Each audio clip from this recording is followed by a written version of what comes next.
Hello and welcome students, Gyanjyoti coaching সেন্টারের পক্ষ থেকে তোমাদের সকলকে আরও একবার স্বাগত। আলোচনা করবো আজকে আমরা শিক্ষা ও সামাজিক গতিশীলতা নিয়ে। তো এটা নিয়ে কিন্তু আজকে আমাদের ক্লাস বা আলোচনার বিষয় এই যে সোশ্যাল মোবিলিটি, এটা কিন্তু এক্সামের জন্য ভেরি ভেরি ইম্পর্টেন্ট। ভালো করে কিন্তু তোমরা দেখে যাবে, ঠিক আছে? ক্লাস বা আলোচনার বিষয় শুরু করার আগে একটু বলে নিচ্ছি, বোর্ডের কর্নারে দুটো কন্ট্যাক্ট নাম্বার দেখতে পাচ্ছ, যে কোনো একটি নাম্বারে কল করে কিন্তু তোমরা সরাসরি আমাদের সাথে যোগাযোগ করে নিতে পারছো। এছাড়াও এখানে যে কোর্স ফি স্ট্রাকচারটা দিয়ে দেওয়া রয়েছে সেটা একটুখানি তোমরা কল করবে, কল করে কিন্তু তোমাদেরকে নতুন আপডেট দিয়ে দেওয়া হবে। তো এই হচ্ছে পুরো বিষয়টা, তোমাদেরকে জাস্ট কলটা করে নিতে হবে, ঠিক আছে? তো চলো বেশি কথা না গিয়ে এই জায়গাটা দেখে নিচ্ছি। দেখো, বলছে শিক্ষা সমাজ পরিবর্তনের অন্যতম প্রধান হাতিয়ার এবং সামাজিক গতিশীলতার একটি গুরুত্বপূর্ণ মাধ্যম। সামাজিক গতিশীলতা, যেটাকে সোশ্যাল মোবিলিটি বলা হয়। তো এই সামাজিক গতিশীলতা বলতে কি বোঝায়? যে সমাজে ব্যক্তি বা গোষ্ঠীর এক সামাজিক স্তর থেকে অন্য সামাজিক স্তরের স্থানান্তরকে বোঝায়। কি বলছে? একটি ব্যক্তি বা একটা গোষ্ঠী, মনে করো সমাজের এই স্তরে রয়েছে, সেখান থেকে আরেকটা স্তরে যখন চলে যাচ্ছে, ঠিক আছে, বিষয়টা এরকম। তো এই যে স্থানান্তর, সেটা কিন্তু ঊর্ধ্বমুখী হতে পারে, নিচের স্তর থেকে ওপরের দিকে যেতে পারে, হ্যাঁ। আর কি রয়েছে? ডাউনওয়ার্ডও হতে পারে, বা উপর থেকে মনে করো নিচের দিকে, এটাও হতে পারে, অথবা সমান্তরালও হতে পারে।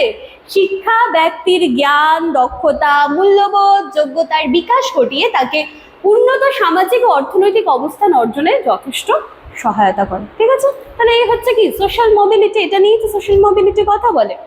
আচ্ছা, সমাজবিজ্ঞানীরা কি মনে করেন? যে শিক্ষা সামাজিক বৈষম্য কমাতে, সমান সুযোগ সৃষ্টি করতে গুরুত্বপূর্ণ ভূমিকা পালন করে। তাই তো আমরা কি শিখেছি? যে শিক্ষা যার মধ্যে থাকবে সে কিন্তু কখনো বৈষম্যতায় বিশ্বাসী হবে না। আচ্ছা, একজন ব্যক্তি তার পারিবারিক, অর্থনৈতিক বা সামাজিক পটভূমি যাই হোক না কেন, শিক্ষার মাধ্যমে নিজের যোগ্যতা ও দক্ষতা বৃদ্ধি করে উন্নত পেশা ও উচ্চতর সামাজিক মর্যাদা কিন্তু অর্জন করতে পারে। তাই শিক্ষাকে সামাজিক উন্নয়নের সোপান বলা হয়। সোপান মানে কি বলো তো? সোপান মানে সিঁড়ি, ঠিক আছে? তো শিক্ষাকে আমরা সেই অবলম্বনটা করে কিন্তু এগিয়ে যেতে পারি।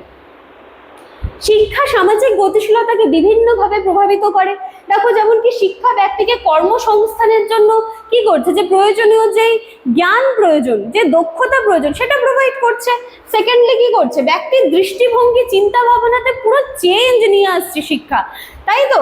কি করছে? যে দেখো, যুক্তিবাদী প্রগতিশীল মনোভাব মানুষের মধ্যে গড়ে তুলতে সাহায্য করে। যার মধ্যে শিক্ষা থাকবে, তার আচরণে, চিন্তায়, কথাবার্তায়, দৃষ্টিভঙ্গিতে এই জায়গাগুলো কিন্তু অবশ্যই দেখতে পাবে।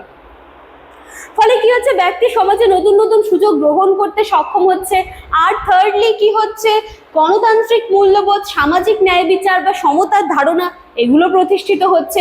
এক্ষেত্রে তপশিলি জাতি, উপজাতি, সংখ্যালঘু সমাজের প্রান্তিক জনগোষ্ঠীর ক্ষমতায়নে গুরুত্বপূর্ণ ভূমিকা পালন করছে, ঠিক আছে? তবে এই যে সামাজিক যে গতিশীলতা, এর কিছু কিন্তু বাউন্ডারিজও রয়েছে। কেমন বাউন্ডারি রয়েছে? দেখো, সমাজে অর্থনৈতিক বৈষম্য, শিক্ষার অসম সুযোগ, বেকারত্ব, শিক্ষার বাণিজ্যিকরণ অনেক সময় কি করে? যে শিক্ষার যে পজিটিভ দিকগুলো রয়েছে না, তো সেইগুলোকে কিছু হলেও সেটাকে মানে কি বলে, যে ক্ষতিগ্রস্ত বা সেগুলোকে বাধাগ্রস্ত করছে।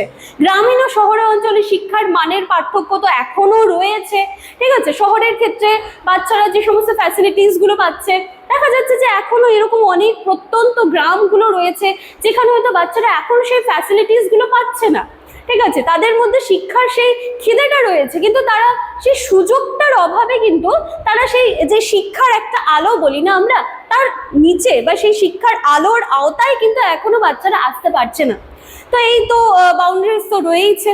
তো শিক্ষা সামাজিক গতিশীলতা একটি শক্তিশালী উপায়, যেখানে আমরা দেখতে পাচ্ছি যে একটি ব্যক্তির সামাজিক অবস্থান পরিবর্তন বা যেটা আমরা বললাম যে শিক্ষাকে অবলম্বন করে কিন্তু আমরা সমাজকে একটা উন্নত জায়গায় নিয়ে যেতে পারছি, হ্যাঁ। তো সেই সুযোগ সৃষ্টি করছে, সমাজের সমতায় ন্যায় প্রতিষ্ঠার সহায়তা করছে, এবং আর কি একটি উন্নত প্রগতিশীল সমাজ গঠনের ক্ষেত্রে শিক্ষা কিন্তু গুরুত্বপূর্ণ ভূমিকা নিজের পালন করে এসেছে, পালন করছে, এবং আগামী দিনে আরো ভালোভাবে কিন্তু সে সেই জায়গাটি পালন করে থাকবে।